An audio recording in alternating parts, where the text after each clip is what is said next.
Welcome back. Breaking news રાજકોટથી, જ્યાં ભાજપના મહિલા નગર સેવિકાને પગમાં ગોળી વાગી છે.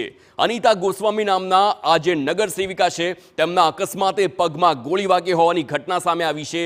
પતિની લાયસન્સવાળી બંદૂક નીચે પડી જતા ફાયરિંગ થયું હતું અને અકસ્માતે ફાયરિંગ થવાથી પગના ભાગે ગોળી વાગી છે. મહિલા નગર સેવિકા ખાનગી હોસ્પિટલમાં હાલ સારવાર હેઠળ છે. સમગ્ર મામલે ભક્તિનગર પોલીસ દ્વારા તપાસ શરૂ કરાઈ છે.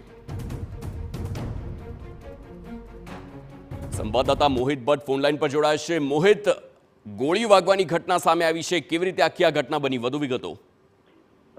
હાર્દિક, 2 દિવસ પહેલાની આ ઘટનાઓનું પ્રાથમિક રીતે સામે આવ્યું છે. રાજકોટ ભાજપના મહિલા નગર સેવિકા અનિતાબેન ગોસ્વામી છે, તેઓ લગ્ન પ્રસંગ માટે પોતાના કબાટમાંથી ઘરેણાં છે તે કાઢી રહ્યા હતા. તે દરમિયાન તે જ જગ્યાએ પડેલી જે તેમના પતિની ગૌતમ ગોસ્વામીની લાયસન્સ વાળી રિવોલ્વર છે તે અકસ્માતે નીચે પડી ગઈ હતી અને અચાનક જ તેમાંથી ગોળી છૂટી જતા મહિલા નગર સેવિકા છે તેને પગના ભાગે ગોળી વાગતા તે ઇજાગ્રસ્ત થયા હતા. હાલમાં તેઓ ખાનગી હોસ્પિટલમાં સારવાર હેઠળ છે અને ભયમુક્ત હોવાનું પ્રાથમિક રીતે માહિતી છે તે મળી રહી છે. સમગ્ર મામલે ભક્તિનગર પોલીસ દ્વારા તપાસ છે તે શરૂ કરવામાં આવી છે. પ્રાથમિક તપાસમાં જે ગન છે તેમાં લોક લાગેલો હતો, પરંતુ કઈ રીતે ગોળી છૂટી ગઈ તે અંગે પોલીસ છે તેમના દ્વારા તપાસ છે તે શરૂ કરવામાં આવી છે. હાલમાં જે નગર સેવિકા છે તે ખાનગી હોસ્પિટલમાં સારવાર હેઠળ છે, પરંતુ તેઓ ભયમુક્ત છે અને સમગ્ર મામલે પોલીસ છે તેમના દ્વારા વધુ તપાસ શરૂ કરવામાં આવી છે. જી, આભાર મોહિત સમગ્ર માહિતી બદલ.